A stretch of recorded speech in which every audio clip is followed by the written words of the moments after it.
सेनापती दाभाडांचे सहाय्य करण्यासाठी येत असलेल्या निजामाला वाटेतच त्र्यंबकराव दाभाडांच्या निधनाची बातमी समजली आणि त्याचे धाबेच दणाणले. बाजीरावांकडे केवळ 20,000 फौज आहे हे निजाम जाणून होता, परंतु सेनापती दाभाडे मारले गेल्यावर त्यांची 30,000 फौज बाजीरावाने पाडाव केली असेल असा निजामाने अंदाज बांधला. पुढे भिलापूर नजीक बाजीरावांच्या फौजेशी निजामाची चकमक झाली. चकमकीत निजामाचा एक सरदार आणि 100-150 सैनिक कामी आले. वास्तविक निजामाशी 2 हात करण्याची आज्ञा छत्रपतींनी दिली नव्हती. पेशवे आणि छत्रपतींमध्ये तसा विचारविनिमयही झाला नव्हता. तथापि बाजीरावांनी झाले तेवढे यश पदरात पाडून निजामास हुलकावणी दिली. लांब लांब मजला मारत त्यांचे सैन्य पुण्याचा मुलूक जवळ करू लागले. बाजीराव फत्ते होऊन येत असल्याची बातमी येताच पेशव्यांच्या हवेलीत उत्साहाला उधाण आले. इतके दिवस चेहऱ्यावरून लपवून मनात साठवलेला ताण निवळला. बाजीराव आणि चिमाजींच्या स्वागताची जय्यत तयारी होऊ लागली. वेताळाच्या डोंगरानजीक मुहूर्ताच्या डेरे उभारणीचे काम सुरू झाले. अंबाजीपंतांनी भराभर हुकूम जारी केले. शेवटच्या मुक्कामी मुहूर्ताच्या डेऱ्यात राहून शुभमुहूर्तावर पेशवे नव्या हवेलीत प्रवेश करणार होते. सारी व्यवस्था पाहण्यासाठी नानासाहेब महदोबा पंतांसह मुहूर्ताच्या डेऱ्यात दाखल झाले होते. शेवटच्या धावणीवर असलेल्या फौजा 5 कोसांवर आल्याचा निरोप आला. घटकाभरात घोड्यांच्या टापांचा आवाजही येऊ लागला. नौबत वाजली. काही अंतरावर नानासाहेब आणि अंबाजीपंत सामोरे आले.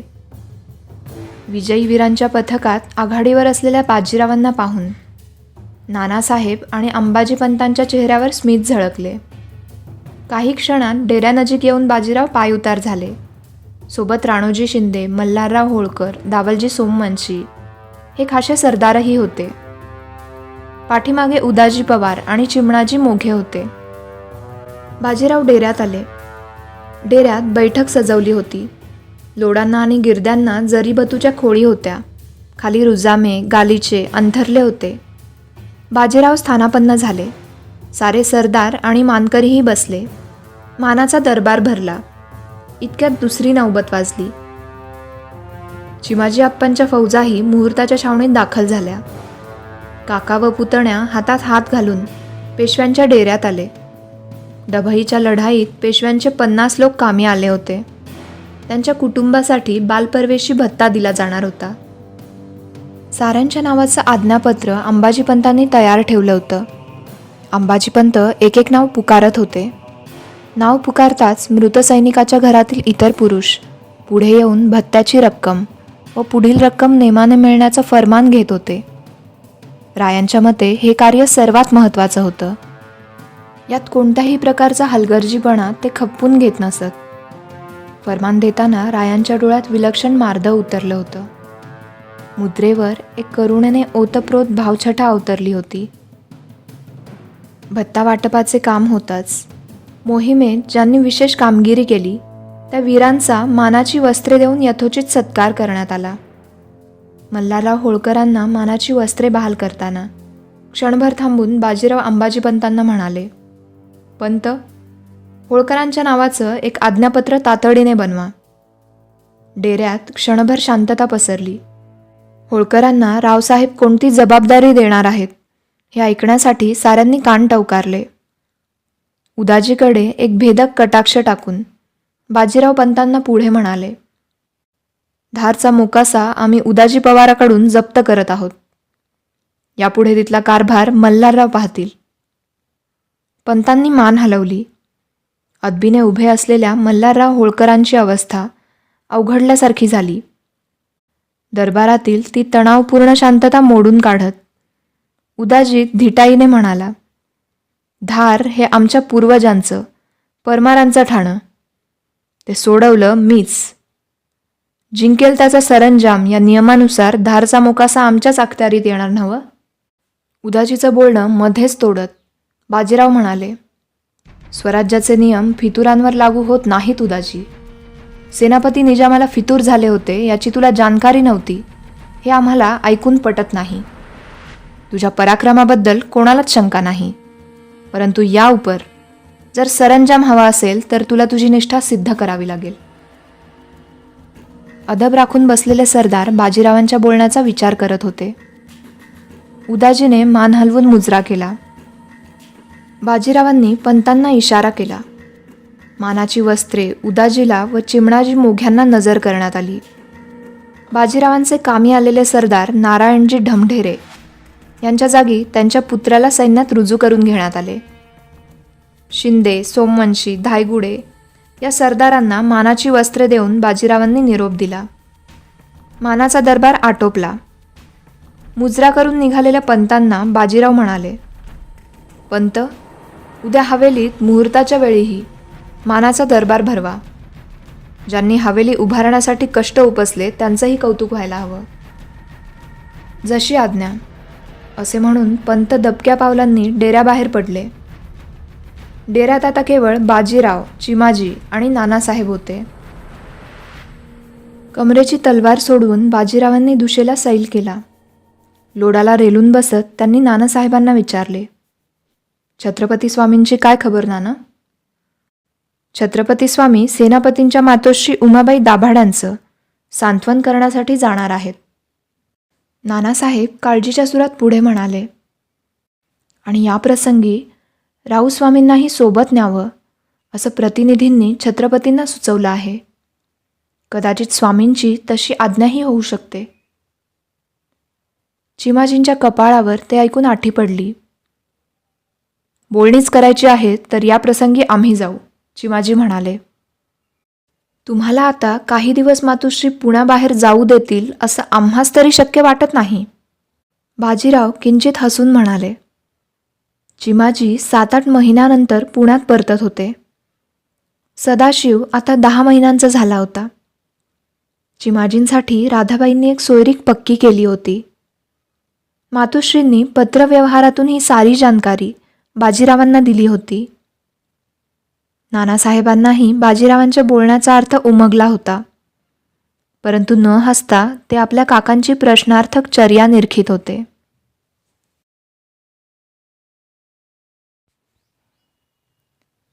दुसऱ्या दिवशी शुभमुहूर्तावर बाजीरावांनी चिमाजी आणि खाशा पथकासह नवीन हवेलीकडे प्रस्थान केले.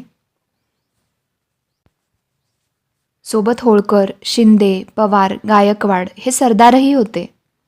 रायांची नवीन हवेली पाहण्याची उत्सुकता साऱ्यांनाच होती. गारपिराच्या टेकावरूनच हवेलीच्या नगारखान्यावर फडकत असलेल्या भगव्या ध्वजाचे बाजीरावांना दर्शन झाले. तसा घोड्याचा वेग वाढला. कसबा गणपतीपासूनच हवेली नजरेत आली.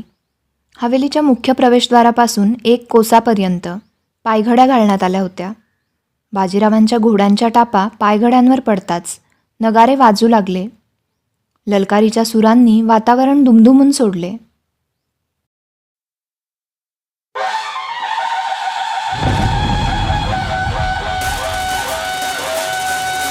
अजिंक्य अविचल सेनानायक, सह्यागिरी समस्फूर्तिदायक, शिवसिंहासन रक्षणकर्ता, हिंदवी साम्राज्य विस्तारकर्ता, रणध्वरंधरता त्राता, महापराक्रमी भाग्यविधाता, सकल समाज समन्वयक, चपल विजय सम रिपुनिर्दालक, विद्या न्याय गुणसंजीवक, अखंड भारत वर्षे पूजित, धर्म हितरत, धीमंत, श्रीमंत बाजीराव पेशवा की जय. हर हर हर हर महादेव.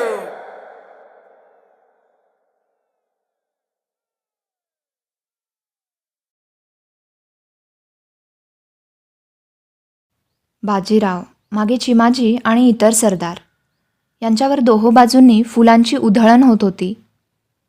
प्रवेशद्वारासमोर येऊन सारेजण उभे राहिले. पेशव्यांची शानदार भुईकोट हवेली आणि तिच्या प्रवेशद्वारात उभे ठाकलेले परमप्रतापी बाजीराव पेशवे हे दृश्य भव्यतेची परिसीमा गाठणारं होतं. दही भाताने अनुबाईंनी बंधूंवरून उताराही केला होता. रत्नजडित अलंकार आणि भरजरी वस्त्रे परिधान केलेल्या काशीबाई स्वागताच्या चौकातून येताच त्या दृश्यात सौंदर्याची भर पडली. तटबंदीवर फिरणारी बाजीरावांची नजर आता काशीबाईंवर खिळून राहिली. शेला सावरून काशीबाई दासींसह प्रवेशद्वाराजवळ आल्या. मग दासीला हलकेच खून करून पंचारतीचे तबक हातात घेतले. अंगठा आणि तर्जनीमध्ये कुंकवाची चिमूट धरून काशीबाईंनी वर पाहिले.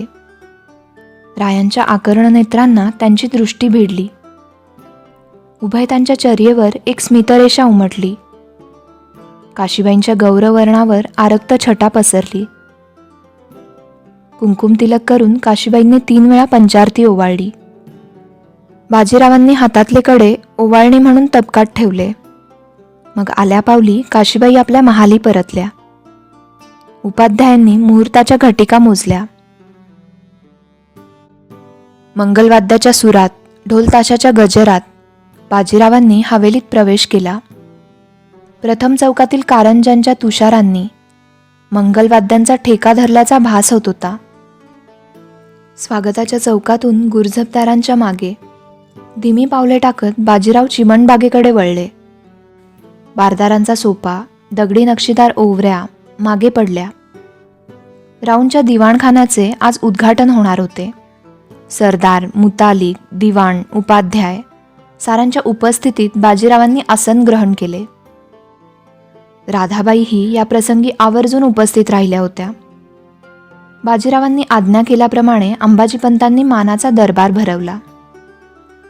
दगडातून देव साकारावा त्याप्रमाणे एका ओसाड जागी इतकी चैतन्यपूर्ण हवेली उभी करणाऱ्या खाजगीवाल्यांचा, कंत्राटदार आणि कारागिरांचा रायांनी स्वहस्ते सत्कार केला.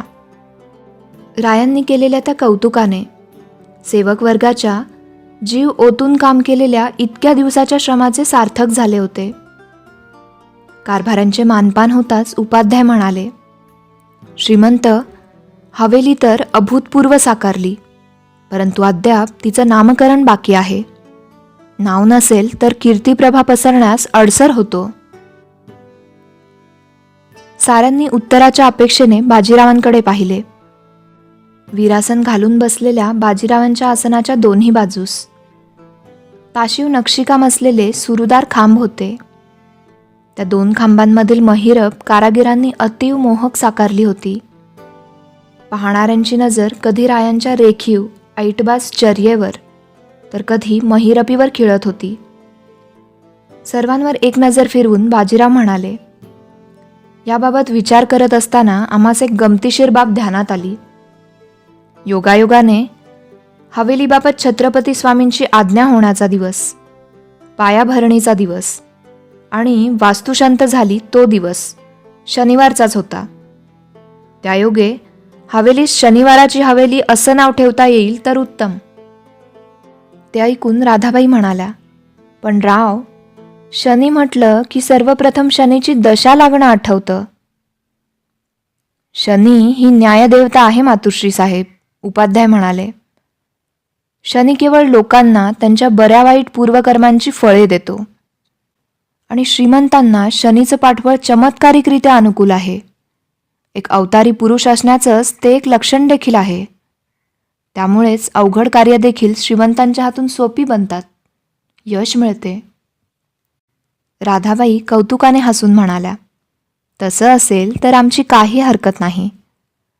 सर्वानुमते शनिवार वाडा या हवेलीच्या नावावर शिक्कामोर्तब झाले. शनिवार वाड्यात त्या नामकरणाची साखर वाटण्यात आली. मुहूर्ताचा दरबार आटोपला.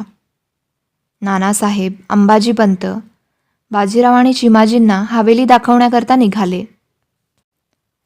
एव्हाना आरसे महालाचे काम पूर्ण झाले होते.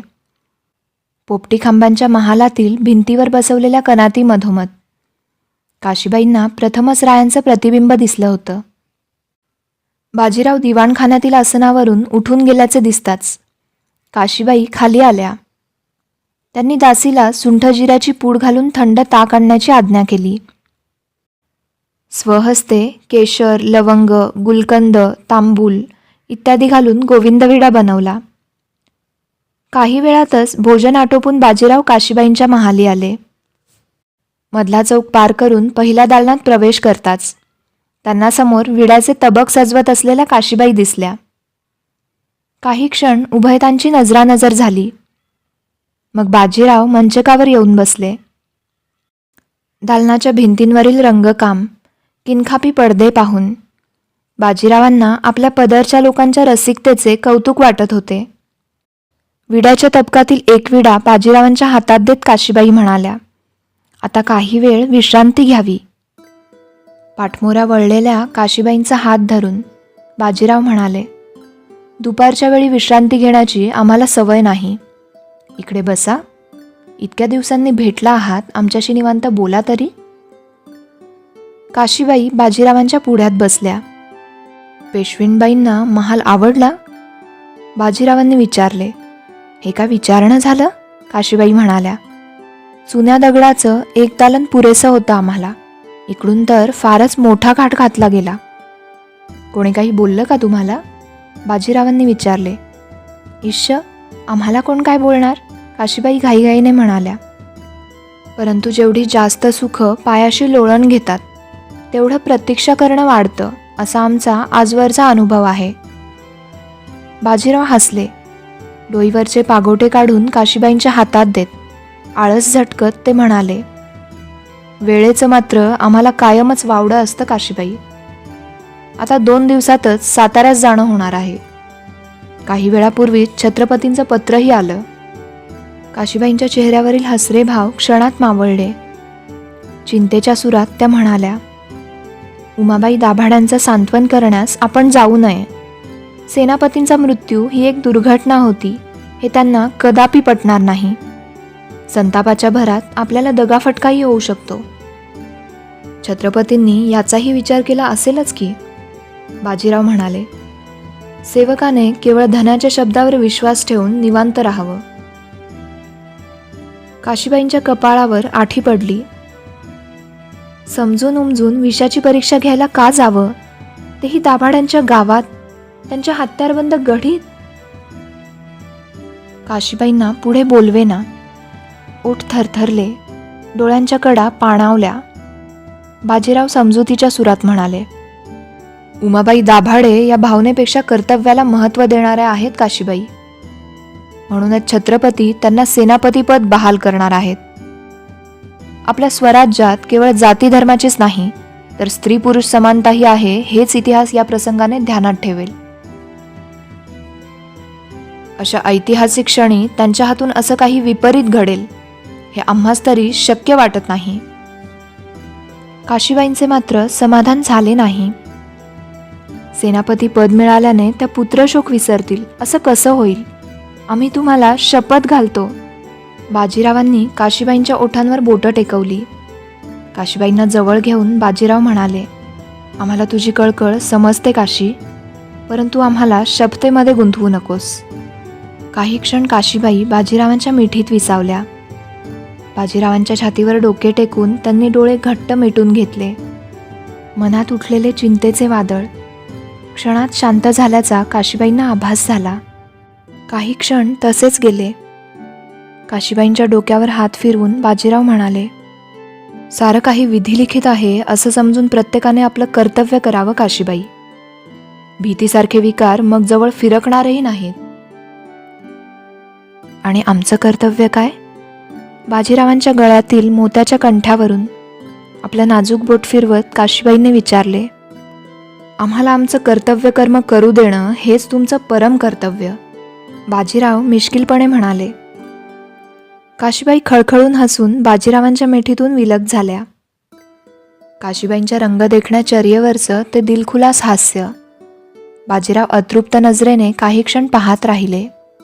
विषय पुन्हा उमाबाई दाभाड्यांवर येऊ नये म्हणून बाजीरावांनी विचारले, आपासाठी मातुश्रींनी कोणती सोयरीक जमवली याची तुम्हाला जाणकारी आहे का? हो तर, काशीबाई उत्साहाने सांगू लागल्या. नारो भिकाजी थत्ते यांची कन्या अन्नपूर्णाबाई. अजून पोरस्वताच आहे, पण 1-2 वर्षात फलशोभन होईल. पण भाऊजींशी याबाबत बोलणं झालं का? काशीबाईंनी मध्येच थांबून विचारले. बाजीरावांनी नकारार्थी मान हलवली. इतक्यात दासीने सुनबाई नमस्कारासाठी आल्याची वर्दी दिली. काशीबाईंनी गोपिकाबाईंना आत पाठवण्यास सांगितले. काही वेळातच गोपिकाबाई पदर सावरत आत आल्या. बाजीराव आणि काशीबाईंना त्यांनी वाकून नमस्कार केला. बाजीरावांनी विचारले, सुनबाई, तुम्हाला हवेली आवडली का? होकारार्थी मान हलवत गोपिकाबाई म्हणाल्या, हो, परंतु अजून पूर्ण पाहूनच झाली नाही. काय पाहायचं राहिलंय? बाजीरावांनी हसून विचारले. गोपिकाबाईंनी काशीबाईंकडे पाहिले. बोला, काशीबाईही हसून म्हणाल्या. गोपिकाबाई धिटाईने म्हणाल्या, आरसे महाल आणि चिमणबागेसमोरचा दिवाणखाना. ठीक आहे, आम्ही गंगाबाईंना सांगून ठेवतो. तिसरा प्रहर संपला की त्या दाखवून आणतील तुम्हाला. काशीबाईंचं बोलणं ऐकताच गोपिकाबाईंचा चेहरा उजळला. आनंदाने त्या दालनाबाहेर धावल्या. बाजीराव आणि काशीबाईंना ते पाहून हसू आले. काही क्षणापूर्वी वेल्हाळ अरागस वाटणाऱ्या काशीबाई बाजीरावांना आता कितीतरी पोक्त भासत होत्या. 4 दिवसांनी बाजीराव आणि खुद्द छत्रपती शाहू महाराज उमाबाईंचं सांत्वन करण्यासाठी त्यांच्या गावी गेले. तळेगावात दाभाडांचा टोलेजंग वाडा होता. वाड्याची इमारत दुमजली होती. लाकडी बांधकाम रेखीव होते. अश्वपथकास मागे सोडून दोघेही पाय उतार होऊन प्रवेशद्वारातून आत चालत गेले. सेनापतींचा कारकून उभय त्यांना वाट दाखवत होता.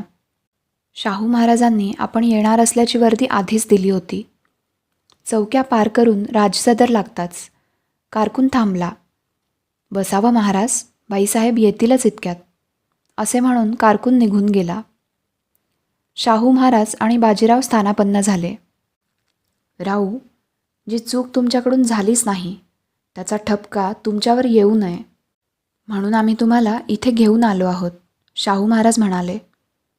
छत्रपती स्वामींना स्पष्टीकरण देण्याची गरज नाही. आल्या प्रसंगाला तोंड देण्याची आमची तयारी आहे, बाजीराव निश्चयाने म्हणाले. काही वेळातच श्वेतवस्त्र परिधान केलेल्या उमाबाई 2 हत्यारबंद सेवकांसह सदरेवर आल्या. शाहू महाराजांना त्यांनी दोन्ही हात जोडून प्रणाम केला. बाजीरावांकडे लक्ष जाताच उमाबाईंची नजर घायाळ बनली. मरणाची भीती नाही वाटत तुला, बाजीराव? उमाबाईंनी जळजळीत शब्दात प्रश्न केला. बाजीरावांची नजर शांत होती. समोरच्या व्यक्तीने शेलकी स्तुतीसुमने उधळताना व शिव्यांची लाखोली वाहताना रायांच्या ठायी असणारी कमालीची स्थितप्रज्ञता थक्क करणारी होती. जन्म आणि मृत्यू विधात्याच्या हाती असतो, बाजीराव म्हणाले. उमाबाई उपहासाने हसल्या. तो तणाव असह्य होऊन शाहू महाराज म्हणाले, उमाबाई, आम्ही आपणास रित झालेलं सेनापतीपद ग्रहण करण्यास सांगत आहोत. जोरावर खानाविरुद्ध तुम्ही दाखवलेला पराक्रम सर्वश्रुत आहे. आपलं दुःख आवरून आपण कारभारात लक्ष गुंतवावं. आमच्या प्रधानांचा आणि सेनापतींचा समेट व्हावा अशी मनीषा आम्ही बाळगून आहोत. छत्रपती शाहू महाराजांचा तो विनवणीचा सूर बाजीरावांना असह्य झाला. क्षणाचाही विलंब न करता ते घोगऱ्या आवाजात म्हणाले, आमच्याकडून हे वितुष्ट केव्हाच संपलं. सेनापतींना ते संपवणं शक्य नसेल तर ती तलवार घ्यावी आणि आमची गर्दन कलम करावी. शाहू महाराजांचे मन त्या बोलांनी भरून आले. काही क्षण सदरेवर जीव गुदमरून टाकणारी शांतता पसरली. उमाबाई विस्फारलेल्या नेत्रांनी काही क्षण बाजीरावांकडे पाहत राहिल्या. त्र्यंबकरावांच्या मृत्यूची चौकशी उमाबाईंनी केली होती. निजामाने भरीस पाडल्यामुळे आपल्या पुत्राच्या जीवावर बेतलं हे त्यांना पटलं होतं. बाजीरावांनी सलूक करण्यासाठी वेळोवेळी पाठवलेली पत्रे कारकुनांनी उमाबाईंना पेश केली होती. बाजीरावांचे इरादे नेक होते. कर्तृत्व आठवलं तर ते प्रतापसूर्य भासत होते. उमाबाईंच्या नजरेतला क्रोध हळूहळू शांत झाला. दीर्घ निश्वास टाकून पेशव्यांबद्दलचं वैर त्यांनी मनातून झटकून टाकलं. मनातळचं पुत्रशोकाचं दुःख गिळून उमाबाई धीरोदात्तपणे म्हणाल्या, छत्रपतींच्या गादीशी आमची निष्ठा अजोड आहे. त्र्यंबकरावाकडनं आगळी घडली, त्यांना त्याची शिक्षाही मिळाली. छत्रपतींनी सोपवलेली सेनापतीपदाची जबाबदारी आम्ही निष्ठेने आणि तटस्थपणे सांभाळू. रावसाहेबांशी आमचं यापुढे कुठलंही वैर नाही. बाजीरावांच्या डोळ्यातील भाव पालटले. उमाबाईंबद्दल वाटणारा आदर कैक पटींनी वाढला. छत्रपती शाहू महाराजांची मुद्रा प्रसन्न झाली. सेनापतीपदाची वस्त्रे स्वीकारण्यासाठी उमाबाईंना त्यांनी साताऱ्यात येण्याचे आमंत्रण दिले. मग उभयतांनी सेनापती उमाबाई दाभाडांचा निरोप घेतला.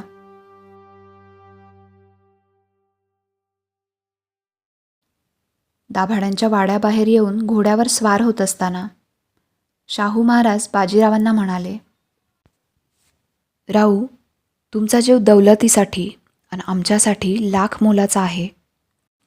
दाभाड्यांच्या सदरेवर बोललात तसं काही बोलून जीवाची जोखीम मोल घेणं आता बंद करा. हे असं पुन्हा घडता कामा नये. बाजीरावांनी मान हलवली. हत्यारबंद अश्वपथकासह छत्रपती आणि बाजीराव साताराचा मुलूख जवळ करू लागले. उभय त्यांना साताऱ्यास पोचायला सायंकाळ झाली. साताऱ्याच्या राजप्रासादात दिवे लागण झाली होती. अवतीभवती एक वेगळीच शांतता जाणवत होती. प्रवेशद्वाराजवळ येताच पहारेकरांनी मुजरा केला. मात्र त्यांच्या डोईवर मुंडासे नव्हते. शाहू महाराजांचे काळीज कधी नव्हे ते धास्तावले. पायउतार होऊन शाहू महाराज आणि बाजीराव तडक राजमाता येसूबाईंच्या महालाकडे गेले.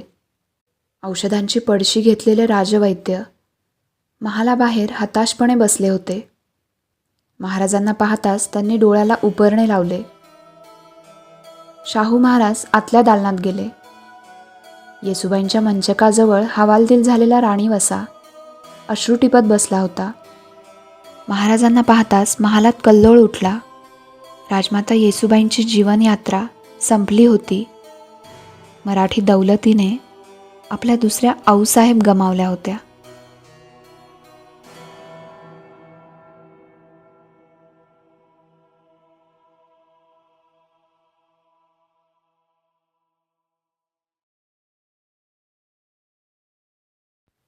वैशाखाच्या उन्हाची तीव्रता कमी झाली होती.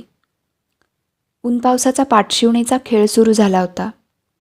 एव्हाना ज्येष्ठ मासाचा शुक्ल पक्ष संपत आला होता. शनिवार वाड्यात नित्याची कामं चालू होती.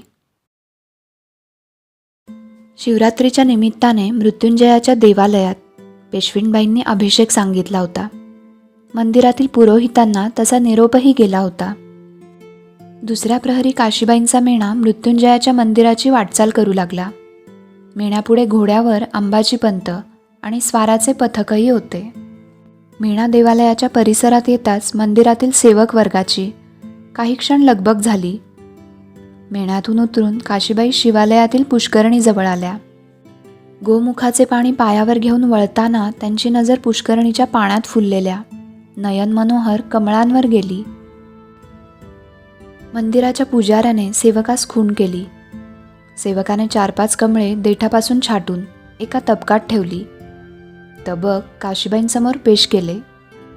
काशीबाईंच्या प्रसन्नचर्येवर एक स्मितरेषा उमटली.